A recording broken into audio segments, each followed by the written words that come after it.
The reason why I am this kind of person is because someone, when I was in the PNP, when I was serving under him, had so much influence in the way I think, in the way I govern, in the way I manage, and the way I lead.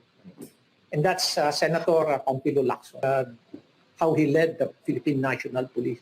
Very transparent, grabe ang accountability, and it's all about governance. And it's the same thing that I'm applying. Governance beyond politics. That's my battle cry now in the city of Baguio. Good governance beyond politics.